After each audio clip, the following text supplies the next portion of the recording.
Good morning. यह हमारी MSc final year organic chemistry की क्लास है। मास स्पेक्ट्रोमेट्री में हम पढ़ रहे हैं मैकलफर्टी रीअरेंजमेंट।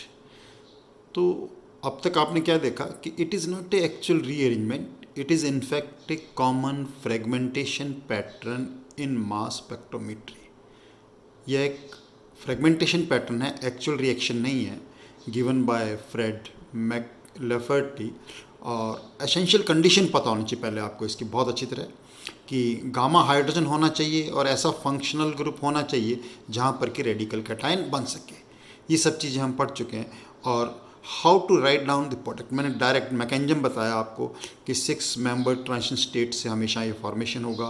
ये मैकेनिज्म बताने के बाद आपको डायरेक्ट प्रोडक्ट लिखना सिखाया, वो बहुत ही इंपॉर्टेंट था। वो स्टेप एक बार वापस सुनिए और उसी से हम अब कुछ और एग्जांपल्स जो हैं वो करने वाले हैं। देखो वो स्टेप क्या था हमारे पास, कि आप गामा हाइड्रोजन को ट्रांसफ़र कर देंगे रेडिकल कैटायन पे, जहाँ पर रेडिकल कैटायन बना है वहाँ गामा हाइड्रोजन जो है वो ट्रांसफ़र कर दीजिए। और गामा और जो बीटा कार्बन है, गामा और बीटा कार्बन है, उसके बीच में क्या आ जाएगा, हमारे पास डबल बॉन्ड आ जाएगा। अल्फ़ा बीटा बॉन्ड ब्रेक हो जाएगा, इसीलिए मैंने बताया था इसको बीटा क्लीवेज भी कहते हैं। अल्फ़ा और बीटा कार्बन क्या हो जाएगा, that will break. Okay, that is the thing for this, ये इसमें करना होता है। और इसीलिए बीटा क्लीवेज के कारण हम इसको क्या बोलते हैं, बीटा क्लीवेज भी बोलते हैं। और इसको एक और नाम मैंने बताया था 1,5 ट्रांसफ़र रिएक्शन ही बोल सकते हैं इसको, 1,5 ट्रांसफ़र, क्योंकि गामा पोजीशन से जो हमारा रेडिकल कैटायन है वो पोजीशन आप काउंट करते हैं तो कौन सी होती है, 1,5 transfer reaction it is also called. Now let us take some more examples of McLafferty rearrangement.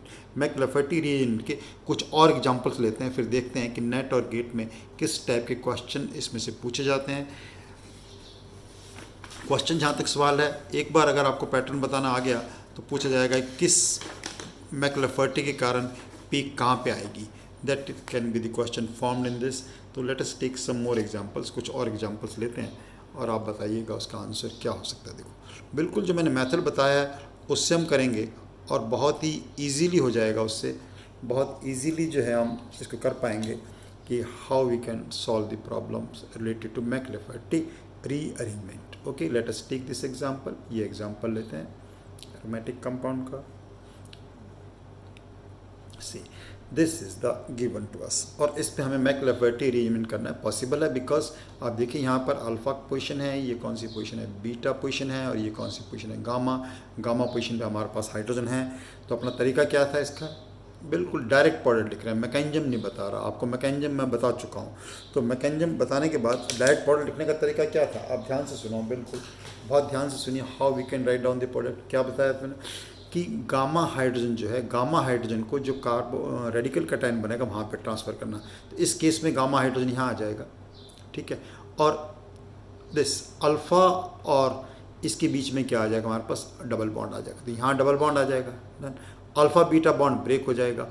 और इसके बीच में भी क्या आ जाएगा, बीटा और गामा के बीच में कौन सा बॉन्ड आया था हमारे पास, डबल बॉन्ड आ जाता है। ये बीटा और गामा के बीच में डबल बॉन्ड आने से क्या बन गया, यहाँ पर इथाइलिन बन गया, ये डबल बॉन्ड बन गया। तो answer to this will be, बस ये आपको लिखना आना चाहिए। बिल्कुल ऐसा कैसा रहा, this bond remain as such. यहाँ पे हमारे पास 2 H आ जाएंगे और यहाँ क्या हो जाएगा, double bond CH2, double bond CH2। और डबल बॉन्ड CH2 के बाद रेडिकल लिखना बताया था मैंने। रेडिकल कैटायन कैसे लिखते हैं, इसको पार्शियल ब्रैकेट लगा के लिख देते हैं, and then by product neutral molecule जो एलिमिनेट होगा इसमें, that will be ethene in this. I hope this is clear to you. इस चीज़ को मैंने बताया था साथ में कि बुकिश पैटर्न ये है, लेकिन मैकेनिज्म लिख के जब हम इसको करते हैं, जब इसको सॉल्व करेंगे तो you can also right it like this. इसको आप ऐसे भी लिख सकते हैं, बिल्कुल आप करके देखिए, यही आंसर आपका आएगा जो मैकेनिज्म मैंने बताया था उसके अकॉर्डिंग, दिस। और यहाँ पे ये पॉजिटिव चार्ज और यहाँ पे क्या आ गया, ये कैटायन आ गया। बस ये कंफ्यूज कर देता है कभी कभी बच्चों को कि जब हम ये मैकेनिज्म लिख के करते हैं ऐसा आता है, बुकिश पैटर्न ये, इसको ऐसे लिखा जाता है, ये लिखें या ये लिखें, बात एक ही है, इन दोनों में कोई डिफरेंस नहीं है। ये आपको बहुत अच्छी तरह समझ में आ जाना चाहिए point. Okay, let me give you one more example. एक और एग्जांपल देता हूँ और उस एग्जांपल को आप करके देखिए और मुझे बताइए कि उसका आंसर क्या होगा। नहीं आता है तो मैं बताता हूँ आपको आंसर।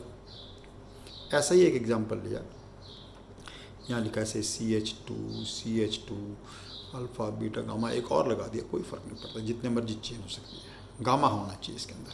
अब जब इसका मैकलेफर्टी रीअरेंजमेंट कर रहे हैं हम, मैकलेफर्टी रीअरेंजमेंट कर रहे हैं तो क्या होगा, now you know what is the pattern. अब आपको पता है कि इस पर क्या पैटर्न लिखना है हमारे को, what we can write down for this, क्या लिख सकते हैं हमारे को, इसको देखिए, ये देखिए, ये हो गया अल्फ़ा, ये हो गया बीटा और ये हो गया गामा। वापस देखिए अल्फ़ा बीटा गामा में क्या चेंज होगा, गामा हाइड्रोजन कहाँ ट्रांसफ़र हो जाएगा, एट दिस पोजीशन, तो यहाँ आ जाएगा डबल बॉन्ड दिस, यहाँ बन जाएगा डबल बॉन्ड CH2, और ये जो कंपाउंड है alpha beta bond will cleave, alpha beta जो हो जाएगा क्लीव हो जाएगा, अल्फ़ा बीटा क्लीव होने के बाद इसकी और इसके बीच में क्या आ जाएगा, डबल बॉन्ड आ जाएगा, दैट इज दिस। यहाँ से एक एच गया ही अपने पास, पता है अपने को, तो आंसर टू दिस विल भी, कितना सिंपल हो गया। बस छोटा सा एक चीज़ ध्यान रखना, कोई भी एग्जाम्पल, कैसी भी एग्जाम्पल जो है आप कर सकते हो, this.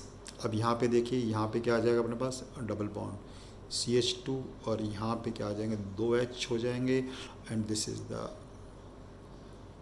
Formed radical cation plus CH2 double bond CH3। इस कारण से हमें पीक मिलेगी, मास स्पेक्ट्रम में काउंट कर सकते हैं हम। I am sure you are enjoying this. कि क्या डायरेक्ट प्रोडक्ट लिखना आ रहा है आपको, मतलब मैकलेफर्टी से हम डायरेक्ट प्रोडक्ट जो है वो कैसे लिख सकते हैं। और एग्जाम्पल बताऊँ मैं आपको इसका, देखो और एग्जाम्पल बताते हैं, let me take one more example for you. एक और एग्जाम्पल बताता हूँ, इसके अंदर देखना, एरोमेटिक भी लेते हैं, और ये अब देखिए, ये एग्जाम्पल लीजिए, इसके अंदर यहाँ क्या होगा, CH2 C double bond O CH3, और इसका हमें करना है मैकलेफर्टी अरेंजमेंट। अब देखो, आपको बहुत कन्फ्यूजन नहीं होना चाहिए भी, यहाँ ऐसा नहीं है कि इसको अल्फ़ा बीटा गामा करके यहाँ कर दो, नहीं। Most loosely bound electrons are knocked out, ejected out. तो मोस्ट लूजली बाउंड इलेक्ट्रॉन अब ये नहीं है, मोस्ट लूजली बाउंड इलेक्ट्रॉन कौन सा है, ये है। Radical cation will be formed at this position. Radical cation कहाँ बनेगा, यहाँ पर बनेगा, रेडिकल कैटायन यहाँ बनेगा। आप देख लो पोजीशन, अगेन बिल्कुल वही मेथड अडॉप्ट करो आप।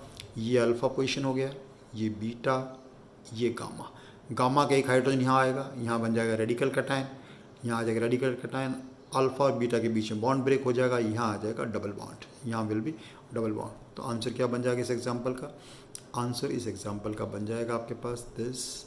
ये तो पूरा का पूरा रिंग ऐसा ही रह जाएगा यहाँ पर, यहाँ आ जाएगा हमारे पास डबल बॉन्ड, गामा हाइड्रोजन क्या CH double bond CH2 plus, देखिए यहाँ पे क्या बन जाएगा, radical cation, here we will get the radical cation, और इन दोनों के बीच में डबल बॉन्ड आ जाएगा। तो H2C double bond CH3OH,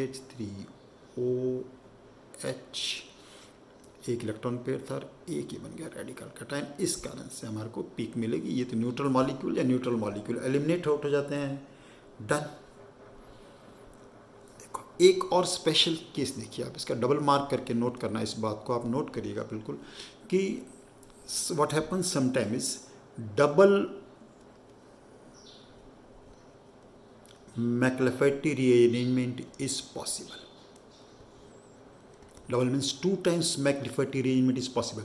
Let us take one example. एक एग्जाम्पल लेते हैं, देखो एग्जाम्पल मैं बताता हूँ इसका, S3C,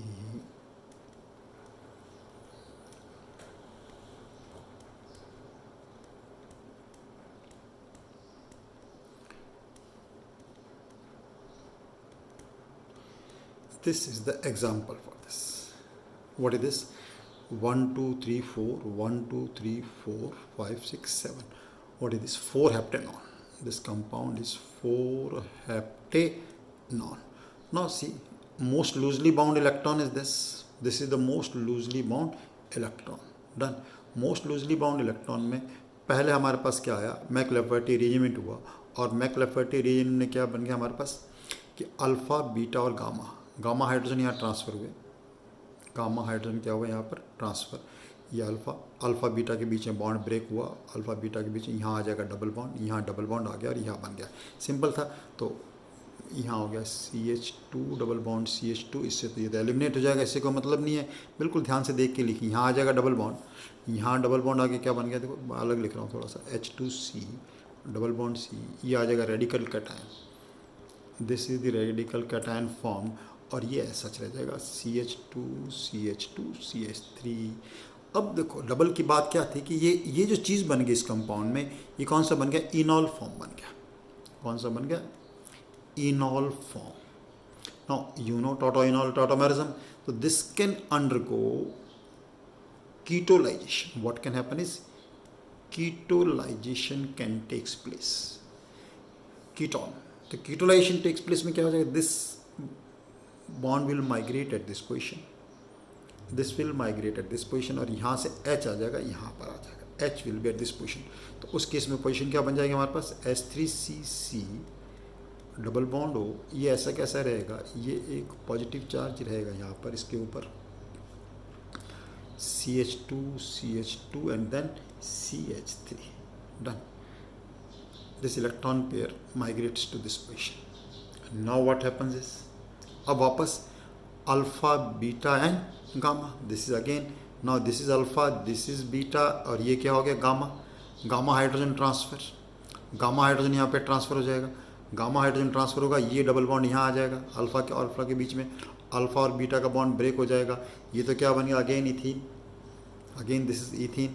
तो this is McLafferty rearrangement number 2 in the same compound and the product found will be like this. देखिए आप ध्यान से, H3CC डबल बॉन्ड CH2, यहाँ पे डबल बॉन्ड O था, ये रेडिकल कैटायन था, इस पे क्या आ गया हमारे पास? H आ गया, नॉर्मल बिल्कुल वैसा का वैसा, और प्लस क्या बन गया इसके अंदर? Ethene is the product form. तो this is also a case because this enol form has undergone ketolization here, and that is this double McLafferty rearrangement।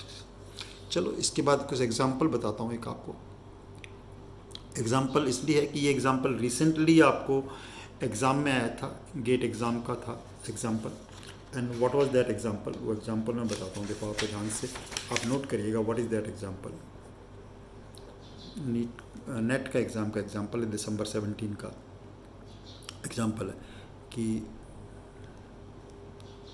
Which of the following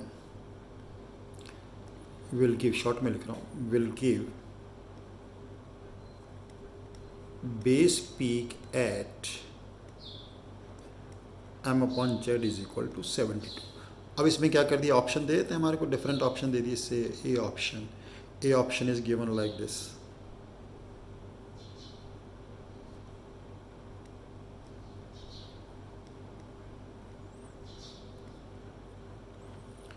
B option is given like this,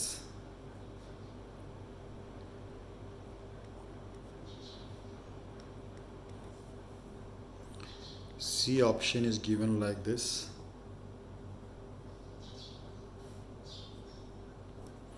so this type of questions are asked to you।